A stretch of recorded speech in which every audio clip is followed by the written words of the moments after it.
Вот профессиональная рука истинного шеф-повара. Собакоеда. Сколько шариков под такую морковку ушло? Таким мясом занялся. Дядь Вова, Мы вегетарианцы.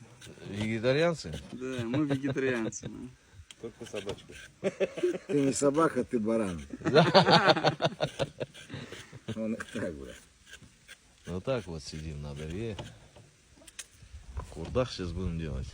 Вот такой берег красивый. Кайф.